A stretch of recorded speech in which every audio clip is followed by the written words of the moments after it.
간호사 아나운서, 간나운서 송아름입니다. 여러분 반갑습니다. 여러분 이번 시간은 우리가 2025년일 수도 있고요. 2026년일 수도 있고 자, 다 해당되는 내용인 게 왜냐면 이렇게 매년 한 6월에서 7월 뭐 요 사이에 뭐 6월 말 정도가 되는데요. 이때 그 전년도에 대한 서류 기반으로 하는 평가, 즉 전문병원 의료 질평가 지원금에 대한 고시가 나옵니다. 자, 그래서 각 병원으로 이렇게 담당자들 에게 전달이 되고요. 전문 병원을 대상으로 하는 거라서 이제 지원금이 나오게 되는데 여기에 왜 중요하냐면요, 여러분. 이 서류 기반으로 한 평가가 이루어지고 이 평가를 토대로 등급이 매년 가려지면서 이 등급대로 이제 지원금이 나눠서 나옵니다. 그렇기 때문에 여러분들이 아주 만전을 기해서 이 평가에 응하시고 완벽한 서류를 기반으로 제출을 하셔야지 등급을 잘 받으실 수가 있거든요. 일단은 평가 개요를 볼게요. 자, 의료의 질과 환자 안전, 공공성, 그 다음에 의료 전달 체계 이렇게 세 가지 영역을 평가하겠다. 근데 우리나라에 전문 병원이 되게 많은데요. 그러니까 많다기보다 진료과가 다양한데요. 이 전문 병원인 곳에 의료 질평가 지원금 이거를 지급할 목적으로 이렇게 근거 서류를 내라라고 하는 겁니다. 자, 그래서 의료법에 이렇게 명시가 돼 있어요. 그렇기 때문에 이게 진료과가 다 다르겠지만 어쨌거나 의료기관 평가 인증을 받고 전문병원으로 지정된 전문병원에 한해서 의료 질평가 지원금이 나오는 그 해당 서류라는 거고요. 여기 보시면 평가가 그 2025년이면 2024년 서류 기반입니다. 그래서 1월 1일부터 12월 31일까지 자 1년 동안의 병원급 전문병원 12개월간 진료 실적과 그런 다양한 관계 서류를 내는 거거든요. 자, 그래서 그 설명은 대략적으로 들었고 이제 하나하나 좀 알아보면요. 일단은 여러분 이렇게 의료 질과 환자 안전에서 여러 다양한 지표가 있잖아요. 그 중에서 제가 오늘 설명드리고자 하는 거는요. 여기 7번, 8번, 즉 환자 안전과 감염 관리, 즉 감염 예방에 대한 것들. 나머지는요, 거의 다 이제 구조적인 값이고, 그리고 뭐 의사, 간호사에 대한 거, 그리고 지금 그 전년도에 하고 있는 그런 여러 가지 그 뭔가 고시된 또는 어떤 그 처방된 값으로 하기 때문에 이미 지나간 거여서 거의 점수가 거의 확정시됐다라고 해도 과언이 아니에요. 하지만 점수를 우리가 받을 수 있는 구간이 뭐냐면 요 7, 8번이라고 하는 환자 안전과 감염 예방 쪽이거든요. 물론요. 가중치가 2.5, 2.5지만요. 이게 0.5 차이로 등급이 바뀌게 될 수가 있어요. 되게 많은 선례를 저는 봤거든요. 그렇기 때문에 우리가 이 부분은 꼭 잘 서류를 구비해서 내도록 합니다. 거기에 대한 오늘 좀 말씀을 드리고자 해요. 자, 여기에 이렇게 그 다음에 바로 나와 있는 거는 증빙이 필요한 지표라고 해서 대략적인 안내문이 나온 거나 마찬가지이기 때문에 여러분들이 보셔야 되는 게 쭉쭉 밑으로 내리시면 이렇게 더 자세한 지표에 대한 해당 설명값이 나옵니다. 요 부분을 보셔야 돼요. 자, 그러면 이제 7, 8번 하기로 했으니까 7, 8번의 환자안전 보고체계부터 하겠습니다. 자, 여러분 여기에서 알아보고자 하는 게 뭐냐면 1번, 2번, 3번, 4번 요게 다 충족되면 아까 가중치 2.5라 그랬죠? 감염관리도 마찬가지입니다. 2.5점이에요. 그럼 여기서 나타내는 1, 2, 3, 4번이 뭐의 합이냐? 여기서 나타내는 1번, 2번, 3번. 그쵸? 또 밑으로 내리면 4번이 나오는데 아무튼 그거의 합한 값이에요. 그러니까 지금 여기 아래부터 산출식 아래부터 1번부터 나온 4번까지의 그 내용을 여러분들 한 줄 한 줄 한 단어 한 단어 꼼꼼히 점검해 가면서 서류를 내야지 자, 여기 가중치 2.5점을 받을 수가 있는 겁니다. 그리고 거기 하나 해당되는 게 1점. 1번은 1점, 2번은 0.5점, 3번 0.5점. 뭐 이런 식으로 자세히 나와 있거든요. 자, 그러면 여러분 하나하나 해보면 먼저 환자안전보고체계 운영 계획에 대한 내용이에요. 그쵸? 종합보고라고 되어 있어요. 여러분들 여기에서 일단은 여기에서 계획서라는 것과 그 다음에 종합결과보고서라는 게 있거든요. 그쵸? 이걸 어떻게 내느냐가 되게 중요하기 때문에 이 운영계획서 같은 경우는 환자 안전사고 보고 대상이라고 하는, 예를 들어 우리 병원은 근접오류는 이걸 하겠다, 위해 사건은 이걸 하겠다, 적신호 사건은 이걸 하겠다라고 하는 것들에 대한 정의. 그러면 근접오류는 몇 시간 안에 누구한테 보고할 거냐, 위해 사건, 적신호 사건 또 몇 시간 안에 누구한테 보고할 거냐, 즉시 누구한테 보고할 거냐, 이런 것들 말하는 거예요.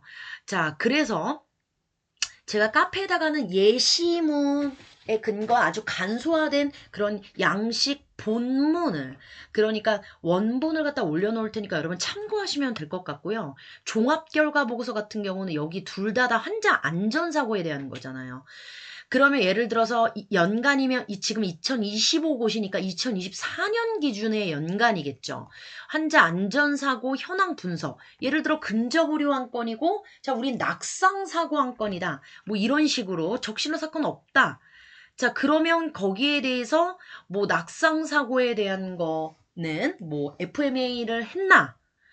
뭐, RCA가 될 수도 있는 거죠. 위해 사건 같은 경우니까. 그럼 근접오류는 FMA를 했나? 뭐, 이런 식으로 그런 관련 구비 서류 같은 것도 함께 내면서 운영계획서 하나, 종합결과보고서 하나. 여기서 근데 중요한 건 뭐냐면요. 여러분, 이런 것들을 갖다가 결제 라인, 제가 올린 그 원본의 결제 라인 그대로 모두 다 서명을 받았는지도 되게, 그게 이제 정식 공문서잖아요. 그것도 되게 중요하지만 관련 직원 공유를 한 흔적, 예를 들어 인트라넷에 게시한 부분을 캡처해가지고 그것과 함께 내는 거예요, 여러분. 서류를 낼 때.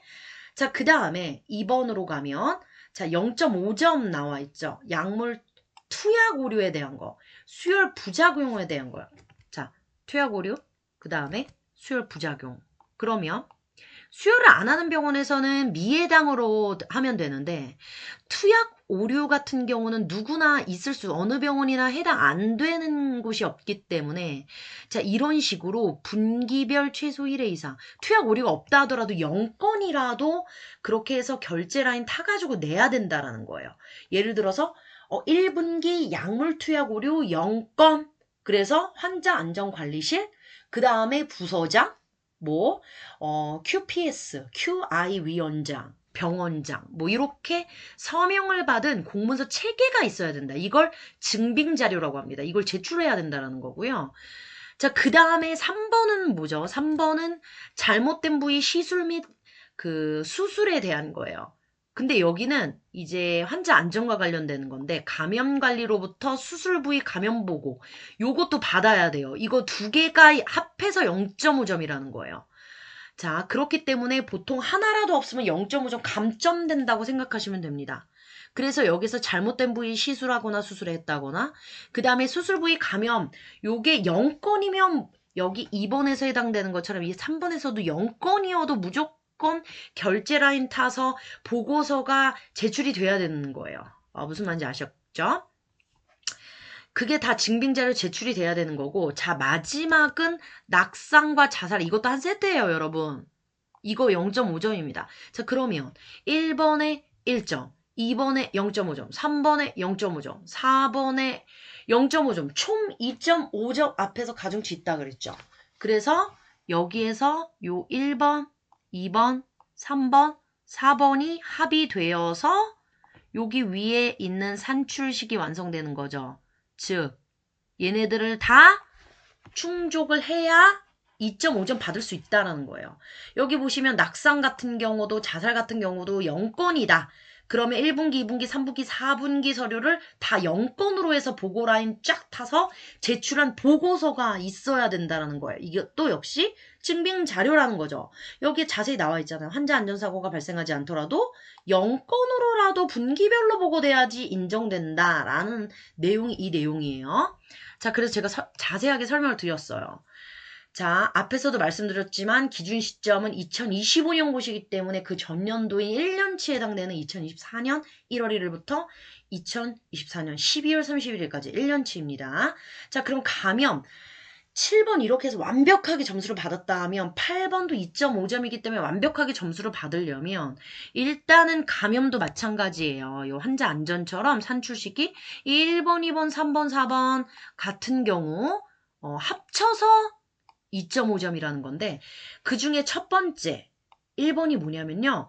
여러분들 인력에 대한 겁니다. 일단은 감염관리실이 있나 또는 감염관리 전담자가 있나 이 두 가지를 보는 건데 제가 보니까 이제 작년 2024년 기준으로 결과값이 나오는 거 보면 예를 들어서 우리는 그런 규모가 안 돼. 하지만 여러분들 여기 의료법 시행규칙과 의료법에 의거한 거에 따라야 된다라고 했기 때문에 여기에서 예를 들어 그냥 병원급이고 우리는 전문병원인데 40병상이야.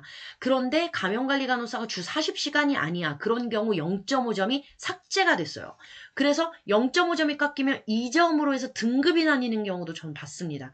그렇기 때문에 여러분 이미 2024년 자료이기 때문에 2025년에 지금 자료 꾸리는 거잖아요. 그렇기 때문에 이것도 돌이킬 수가 없는 거예요. 그쵸? 2024년 자료를 보기 때문에 이미 지나가는 거니까 다른 서류는 제가 앞에서 7번 환자 안전 관리 체계 같은 경우는 얼마든지 이제 잘해서 낼 수가 있지만 수정해서라도 낼 수가 있지만 이거 수정이 안 되는 거예요. 그죠? 그래서 이렇게 한다는 거. 자, 그 다음에 2번 같은 경우는 여기에 감염관리 예방 프로그램 이래서 이거 다 해야 돼. 감염 감시 프로그램 위험 평가도 그렇고 그 다음에 감시 계획 활동 수행에 대한 거 그 다음에 개선 활동 여기에 대한 개선 활동이라든가 여기에 대한 보고서를 갖다가 보통 우리가 지표 관리를 하고 있으면 이게 보고서 안에 다 들어가거든요. 경영진에 보고하고 그리고 앞에서 제가 7번에서 말씀드렸는데 이 8번에서도 마찬가지예요. 직원과 공유 여부는 가장 좋은 것이 인트라넷에 게시한 것을 갖다가 캡처해가지고 이렇게 직원 공유를 했다라고 하는 그 캡처본을 내셔야 된다라는 겁니다. 그리고 여러분 신평원에 낼 때요. 서류를 낼 때 기본적으로 인적사항 같은 건 블랭크 처리하고 내는 게 기본값이고 그리고 가장 중요한 게 원본을 내는 게 아니라요. PDF 처리해가지고 내야 되는 거예요. 안 그러면 신평원에 또 전화 와가지고 PDF 반드시 이렇게 해서 내야 된다는 거. 자, 그 다음에 감염 예방 교육 같은 경우 0.5점이죠. 자, 그래서 감염 예방은 말 그대로 요거 안에 있는 내용이 모두 제출돼야 인정해요, 여러분. 하나라도 제출을 안 하면요, 여러분들 안 했다라고 생각합니다. 신규 직원의 경우, 집합교육 같은 거에 서명록이라든가, 개인별이면 이런 이수증 제출해도 되고요. 감염 관련 교육이라든가, 그 다음에 신규 직원은 필수로 해가지고 보통 놓고 신규 직원 같은 경우는 이제 입사 일 시점으로 내는 게 당연히 이루어져야 되는 거고요. 위탁 서비스 입점 업체들도 당연히 원내에서 일을 하고 있기 때문에 감염 교육을 해야 되는 거고요. 실습 학생도 마찬가지고 환자 보호자 간병인 포함해서 방문객에게 감염 관련 교육하고 홍보하는 거 그런 거 다 캡처본 떠서 내야 되는 거예요, 여러분. 그래야 인정이 됩니다. 그 다음 마지막 4번 의료 관련 감염 관리 활동 1점입니다. 여러분 배점 크죠? 자 그렇기 때문에 역시 가에서 사까지 이걸 다 내야 여러분 인정이 되는 거기 때문에 특히나 요즘 의료기구 관련된 거 법이 개정되고 하면서 더 강화됐고요. 인증에서도 강화됐죠. 우리가 이미 인증받은 병원이 전문병원이기 때문에 이런 것들을 기본적 세팅값으로 가지고 있을 텐데 이제 그런 거를 2024년 자료를 예를 들면 그 1년치를 가지고 있냐라고 하는 거 규정 같은 것도 그렇고 수행 여부 같은 것도 그렇고 유치도뇨관이나 혈관 카테터 그쵸 이런 것들 감염 관리하고 있는지 역시 지표 관리로 대체하는 경우가 되게 많고요. 그 다음에 지표 주기적으로 모니터링 보통 한 분기별로 하잖아요. 그쵸? 그리고 경영진께 보고하는 거는 이런 지표 관리 보고서를 통해서 제출하면 되고 앞에서도 2번 나왔지만 직원과 공유 여부 같은 것들은 이런 것들을 인트라넷에 올려놓는 캡처본, 개선활동 수행 이것도 다 지표관리 보고서에 보통 들어가 있기 때문에 지표관리 보고서 이런 내용이 다 들어가 있는지 확인하고 제출하셔야 이게 점수 처리가 된다는 거예요, 여러분. 자, 역시 8번 서류도 1년치를 제출하셔야 됩니다. 자, 여러분. 자, 이렇게 해서 제가 이미 구조화된 값으로 수정할 수 없는 부분 같은 것들은 그냥 내셔서 감점을 받으실 수밖에 없고요. 그 대신 다음 내년을 위해서 준비를 하실 필요는 있겠죠.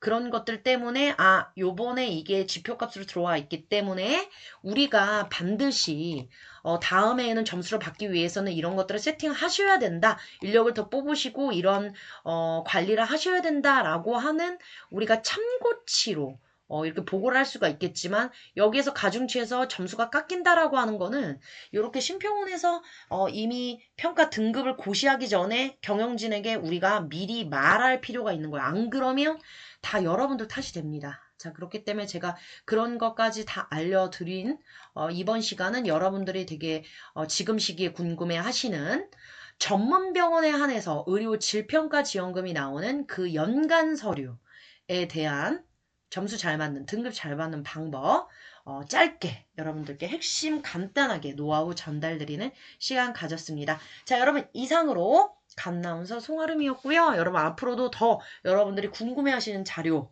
그 다음에 영상 많이 올리도록 하겠습니다. 여러분 감사합니다.